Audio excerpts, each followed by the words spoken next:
Bonjour à tous, ça fait 1 an que j'ai commencé à construire en vidéo un portefeuille ayant pour but de surperformer, de faire mieux que l'indice du Nasdaq 100, un indice américain composé de 100 très grosses boîtes principalement technologiques américaines et indice qui a la réputation d'être extrêmement performant. Il a fait plus de 15% de performance moyenne depuis 10 ans et sur les 5 dernières années par exemple, il a battu 100% des gérants français. Si j'ai voulu faire également cette série de vidéos, c'était pour montrer à quoi ressemble le vrai investissement, l'investissement du réel. Parce que souvent la plupart des gens vont avoir une image d'un truc extrêmement complexe sur lequel il faut avoir un bac plus 250 et parfaitement comprendre toutes les mathématiques pour faire ça correctement, ou soit au contraire un truc magique où en gros tu suis le tracé de la courbe de la chèvre magique et si en fait la courbe elle fait ceci, cela, hop tu vas gagner des millions d'euros grâce au trading et c'est formidable. Non, malheureusement c'est pas aussi simple, c'est extrêmement dur de battre les indices de manière consistante et d'ailleurs c'est pas parce que cette année-là on a réussi à le faire qu'on y arrivera l'année prochaine, c'est extrêmement dur et personne sur Terre globalement n'a de méthode magique pour y arriver, mais au contraire c'est pas particulièrement complexe non plus et je sais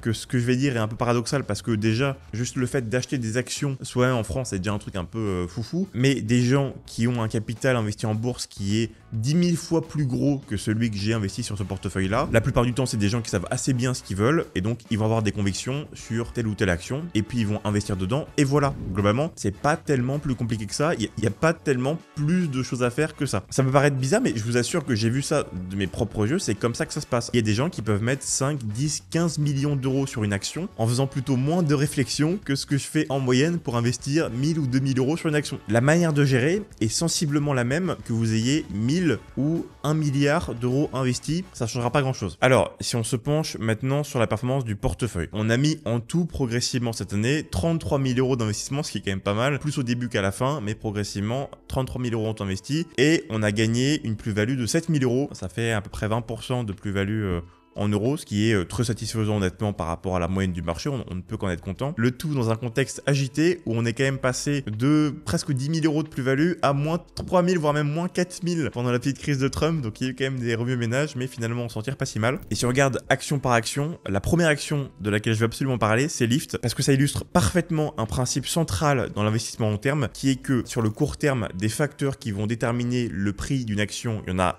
150 000. Sur le long terme, il n'y a qu'un seul facteur qui va déterminer le prix d'une action et c'est ses bénéfices. Donc à 95% sur le long terme, c'est ça. Alors pourquoi Lyft est un exemple parfait? En fait, c'est une entreprise, si vous ne la connaissez pas, qui est un concurrent de Uber aux États-Unis, donc qui font des chauffeurs à la demande par une application tout comme Uber et ils ont donc en gros 25% des parts de marché là où Uber en Amérique du Nord a 75%. Donc ils sont deuxièmes, ils sont largement plus petits et en plus il y a la concurrence de Waymo, le service de Google de taxi autonome et de Tesla avec les robotaxis qui arrivent et donc c'est une entreprise qui est très chahutée par les marchés financiers parce que beaucoup de gens globalement pensent qu'elle va s'effondrer. Alors déjà la valorisation de la boîte est très très faible, elle se payait jusqu'à il n'y a pas très longtemps 5 milliards de dollars de capi en comparaison avec 200 milliards pour Uber ou même 1000 milliards pour Tesla et à peu près 100 milliards pour Waymo, donc c'est vraiment le petit par rapport aux autres. Même en valeur relative, si on compare relativement au chiffre d'affaires, elle se paye 3-4 fois moins cher qu'Uber. Et encore plus intéressant, en fait il y avait même 1 milliard d'euros de paris sur la chute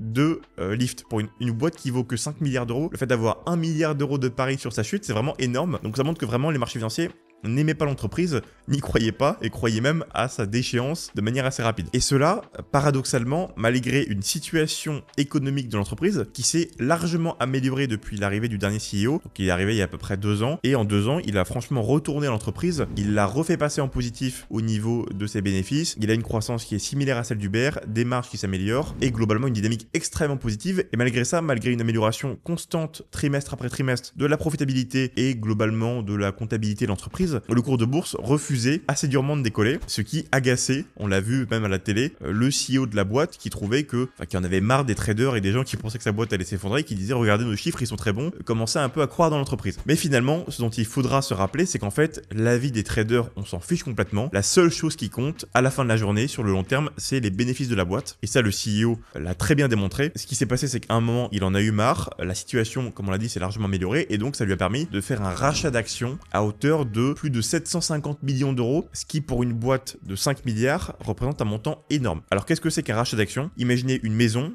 sur laquelle il y a 4 propriétaires qui ont chacun 25% de la maison. Et puis, d'un coup, la maison décide de racheter la part d'un des actionnaires et de la faire disparaître. Eh bien, on passe d'une situation dans laquelle, en fait, vous aviez 4 associés qui avaient 25, 25, 25 à 3 associés qui ont 33% de la maison chacun, donc 33, 33, 33. Et donc, si la valeur de la maison reste la même, eh bien, en fait, la valeur de la part, forcément, imaginons que la maison vaille 1 million d'euros, eh bien, si la maison vaut toujours 1 million d'euros, la valeur de la part passe de 250 000 à 333 000. Et ainsi de suite, si par hasard la maison refait encore des bénéfices et qu'elle rachète une part à quelqu'un, donc elle dépense 333 000 pour acheter une part, et bien ensuite elle peut absorber la part, enfin la faire disparaître, et donc les 2 actionnaires restants auront 50% de la maison de chacun, et ainsi de suite. Ce qui se passait, c'est qu'en fait, il y avait un déséquilibre entre une situation financière qui s'améliorait largement et une valorisation qui était très basse, et en fait, au bout d'un moment, la situation ne pouvait que se résorber d'une manière ou d'autre, c'est-à-dire soit les bénéfices finissaient par baisser, soit la valeur de l'action va finir par remonter forcément, parce que au bout d'un moment, le mec aurait pu racheter 10% de l'entreprise chaque année. Et dans ce cas-là, si tu peux racheter 10% de l'entreprise chaque année, l'action va devenir de plus en plus rare, va représenter de plus en plus une grosse proportion de la boîte, et donc elle va forcément monter. Et c'est mathématique. Sur le long terme, si l'entreprise commence à faire de gros bénéfices année après année, que ça progresse et que ça progresse, le cours de l'action ne peut que monter. Alors que sur le court terme, il va y avoir l'avis du marché, les news, la tendance macroéconomique. Est-ce que Trump finalement est parti ou a dit que la règle finalement ça s'annulait? Est-ce qu'il a fait un tweet, ceci, ça? Il va y avoir 50 000 facteurs. C'est impossible de savoir combien vaudra une action dans un mois. Personne n'en sait rien. C'est incroyablement compliqué. Par contre, savoir combien vaudra une action dans 10 ans, ça reste hyper compliqué. Il y a toujours extrêmement dur à estimer, mais globalement, il n'y a qu'un seul facteur à prendre en compte, c'est est-ce que l'entreprise fera beaucoup plus de bénéfices ou pas qu'elle le fait maintenant. Et là, typiquement, dans l'exemple de Lyft, c'est absolument parfait. Si la situation de la boîte continue de s'améliorer et que dans 10 ans, elle fait 4-5 milliards d'euros de bénéfices par an, eh bien, c'est évident que l'entreprise, que l'action, donc, vaudra beaucoup plus d'argent. Et au contraire, si la situation ne s'améliore pas et que l'entreprise fait pas de bénéfices ou, fait faillite carrément, là, évidemment, le prix de l'action va baisser. Mais sur le long terme, il n'y aura que ce facteur-là qui compte. L'avis des traders, le ceci, le cela, on s'en fiche complètement. Donc il faut vraiment rester focus quand on analyse de l'action là-dessus et juste se poser la question de est-ce que la boîte, est-ce que je pense, à titre personnel, que l'entreprise fera plus de bénéfices ou pas dans 10 ans. Et moi par exemple, je pense que pour Lyft, je peux me tromper évidemment, mais je pense que pour Lyft, le CEO est très bon, le secteur est très bien, la boîte est faiblement valorisée, donc j'estime que le cours de l'action devrait monter parce que les bénéfices et la situation financière va s'améliorer progressivement jusqu'à atteindre un point où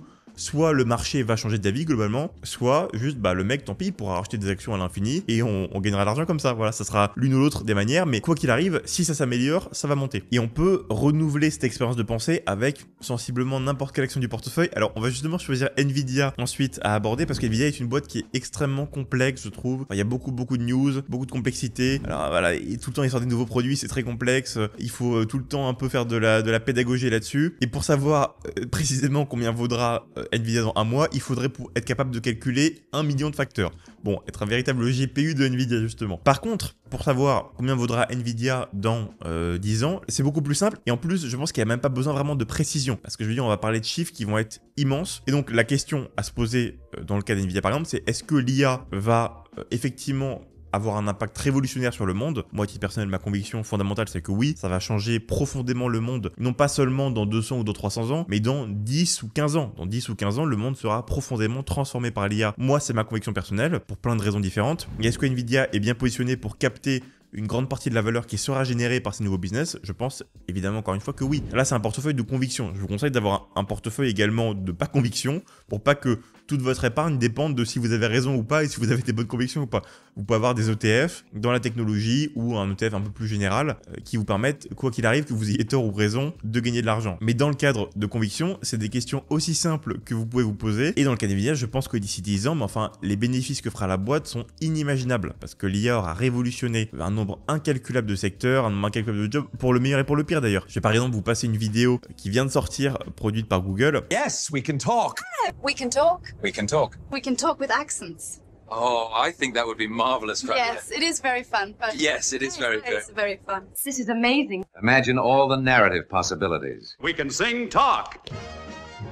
Alors j'espère que vous l'avez remarqué, mais en fait c'est une vidéo qui est générée complètement par IA là. C'est complètement par IA, même la voix est générée par IA, c'est juste quelqu'un qui a tapé sur son ordinateur. Oui, génère un petit film comme ça, point, et l'IA a fait tout elle-même à 100%. C'est-à-dire quand on voit ça, comment ne pas imaginer que des secteurs entiers, là par exemple du divertissement, vont être remplacés. Je sais pas si vous savez combien coûte à produire une publicité à la con de 30 secondes qu'on voit à la télé, mais c'est des dizaines voire des centaines de milliers d'euros. Demain, une IA relativement correct pourra le faire pour aller peut-être 100, 200 euros. C'est révolutionnaire. On pourrait débattre dans les commentaires de quand arrivera le premier film fait 100% par IA. Mais si dans 10 ans il n'y a pas un seul film sorti 100% par IA, je serais très très surpris parce que le coût, rendez-vous compte, est tellement différent. Un film hollywoodien, un blockbuster, ça coûte 100 millions d'euros à produire. Un truc fait par IA, ça peut coûter 100 000. Et 100 000, vous pouvez avoir un truc top parfaitement. Alors ça aura des impacts évidemment sur plein de secteurs et ça va transformer fondamentalement la société, mais rendez-vous compte du bouleversement qu'on est en train de vivre. Même moi, peut-être que mon métier, j'aurai des concurrents assez vite, qui seront des concurrents influenceurs IA, voilà, et qui seront qui seront même probablement 10 fois plus drôles, 10 fois plus marrants, 10 fois plus instructifs, qui expliqueront beaucoup mieux avec beaucoup plus de pédagogie chaque détail, et qui prendront ma place d'influenceur finance. Malheureusement, ce sera comme ça, ce sera la fin d'une belle aventure. Mais je pense que ça va être complètement révolutionnaire. Donc évidemment, pour moi, c'est un no-brainer Nvidia, malgré ce qu'on entend perpétuellement.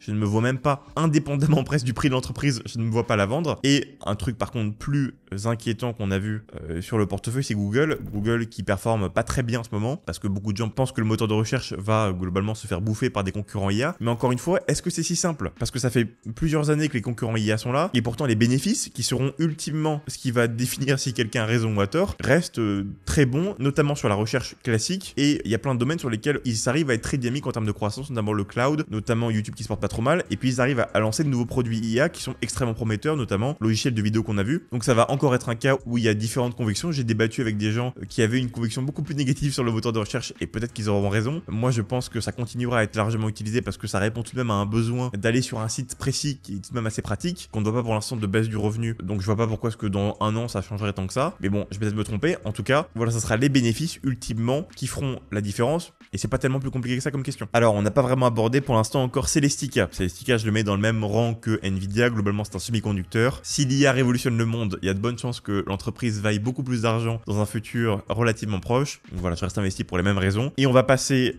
aux 3 actions qui vont voir des mouvements. Ce sera peut-être le dernier mouvement du portefeuille d'ailleurs, qui sont Dassault Aviation, Webtoon et Reddit. Alors, malheureusement, je vais vendre Dassault Aviation, alors qu'il nous aura très bien servi. Dassault Aviation aura rempli plus que son rôle, puisque pour rappel, on l'avait acheté pour faire une espèce de couverture par rapport à une tech américaine qui était montée un tout petit peu haut selon moi. Bon, enfin c'est très débattable, mais voilà, qui était plutôt sur ses plus hauts quand même. On commençait à atteindre un niveau où je me disais, ah, j'aimerais bien avoir un truc un peu plus défensif. Donc on avait acheté ça pour des raisons défensives. Ça avait marché au-delà de mes espérances, aidé par un contexte assez favorable. On a pris, je crois, 60-70% de plus-value là-dessus, avec en plus un euro qui s'est renforcé par rapport au dollar. Donc vraiment, ça a été un move topissime. On aurait dû en prendre plus d'ailleurs si on avait su. Néanmoins, je vais quand même vendre l'entreprise parce que voilà, c'est pas trop dans le contexte du portefeuille. C'est un portefeuille agressif qui veut jouer sur l'expansion de la technologie américaine, et clairement Dassault Aviation dans ce portefeuille était un peu hors sujet, voilà, c'était un peu hors de propos. Et là en plus, voilà, on est à un niveau où je pense la boîte est quand même très intéressante par rapport aux boîtes de la tech,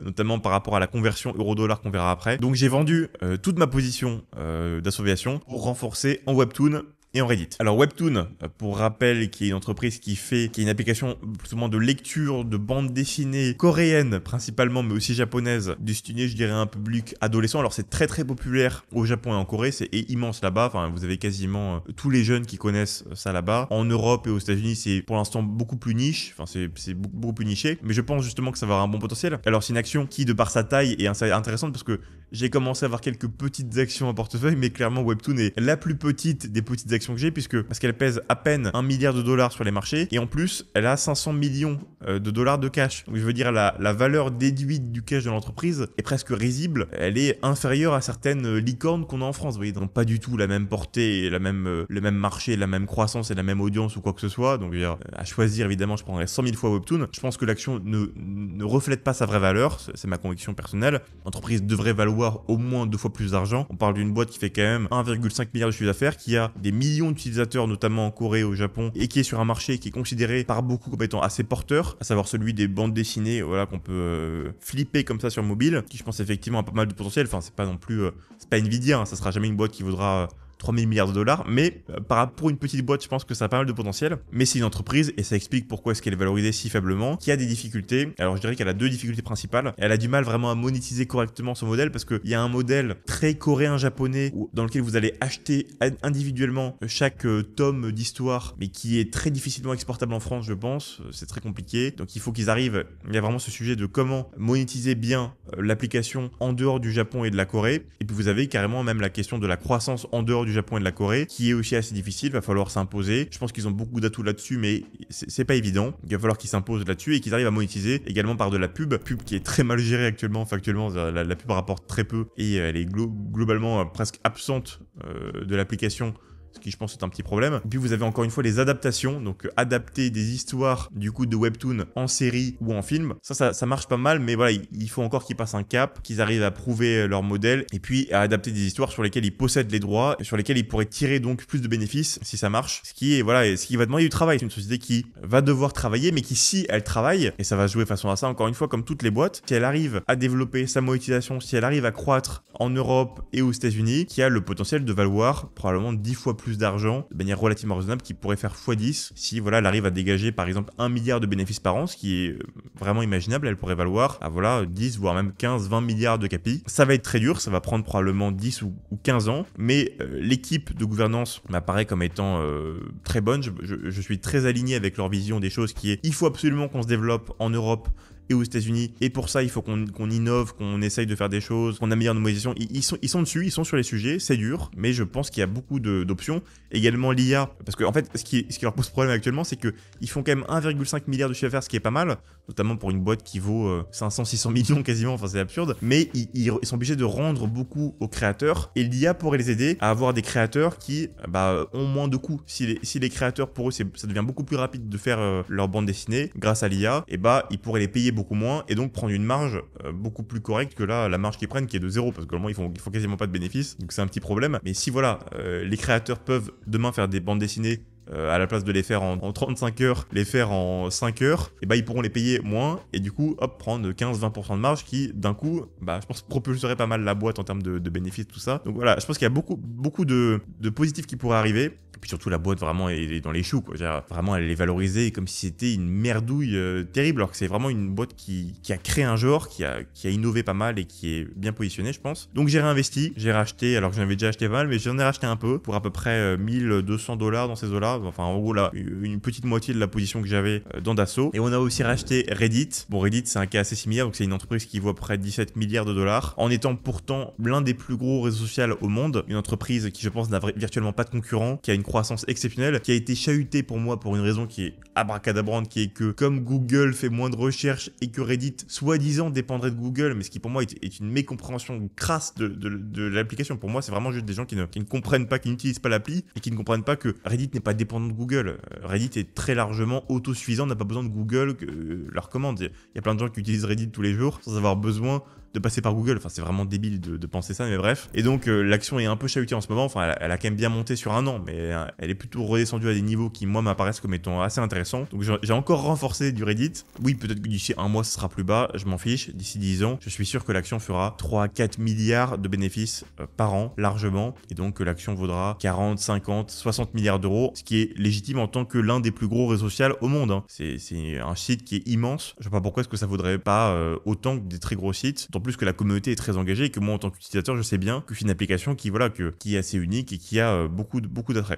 Voici mon portefeuille entre guillemets final, parce que en fait ce problème, un problème assez classique, c'est que j'ai lancé, je pense que vous l'avez vu, un nouveau format dans lequel ça va être la communauté qui va faire des analyses et qui va essayer de constituer son propre portefeuille. J'ai beaucoup d'espoir dans ce format, j'ai déjà reçu des analyses qui sont d'une très grande qualité, je pense que ça va être formidable. Et donc si je veux alimenter ce compte, du coup la communauté contre l'indice ou contre les pros globalement, je vais plus pouvoir alimenter autant mon compte JP contre le Nasdaq. Il va falloir que je fasse un choix malheureusement, et donc je vais plus alimenter malheureusement ce portefeuille communauté contre truc. Alors JP contre le Nasdaq pour moi continue, mais juste il y aura moins d'épisodes moins souvent, parce que mon portefeuille va rester comme ça. Voilà, je vais plus rajouter d'argent, donc j'aurai plus vraiment de questions à me poser de sur quoi j'achète, sur quoi je vends. Je vais garder mes positions sur le long terme. C'est un portefeuille, comme on l'avait dit depuis le début, long terme. On va voir si ça continue à marcher bien ou si ça ralentit un peu, mais voilà, le portefeuille va rester comme ça pour un certain temps. Je pense que ça va continuer. Moi j'ai très bons espoirs sur toutes mes boîtes. boîte. Hein. Je pense quand même faire encore mieux l'année prochaine que cette année. J'ai de très grands espoirs. Mais voilà, on va faire ça de manière plus passive que cette année, avec du coup un peu moins de vidéos. Et même en live, on en parlera toujours si ça vous fait plaisir. Mais ça va être un peu moins central que l'autre portefeuille qu'on va développer qui va être top, qui va être une véritable pépite d'investissement. Alors, en conclusion, pour être un peu précis, d'après mon tableau comparatif des performances du Nasdaq contre moi, comme vous le voyez, à timing égal, parce que pour rappel, bon, j'ai acheté progressivement, donc prendre la performance du Nasdaq sur un an n'est pas forcément très représentatif, parce que moi j'ai acheté progressivement et pas tout il y a un an, entre guillemets, c'est plus fair de me comparer avec quelqu'un qui aurait acheté le Nasdaq au même timing que moi avec les mêmes montants. Et donc une personne qui aurait acheté le Nasdaq au même timing que moi avec les mêmes montants aurait fait 11% de plus-value d'après mon tableau, qui est pas parfaitement exact parce que j'ai dû modifier 2-3 trucs sinon ça marchait pas. Mais bon, il m'a l'air quand même pas mal. Et ma performance du coup à moi en ayant acheté les actions que j'ai achetées au timing auquel je les ai achetées, en dollars, très important, elle est de 28% de plus-value. Donc on fait quand même un peu plus de 2 fois mieux. Alors quand on regarde le portefeuille, on a l'impression que j'ai fait moins bien que ce que j'ai fait parce que en fait il y a la conversion en monnaie qui nous a un peu fait du mal parce qu'on a acheté pas mal de dollars à l'époque où le dollar était plus haut et là maintenant il a un peu rebaissé, donc ça nous a fait perdre de la plus-value en euros comme elle est calculée sur des Giroux, donc ça nous a un peu handicapé. Et également on a vendu des actions notamment du Reddit et du Amazon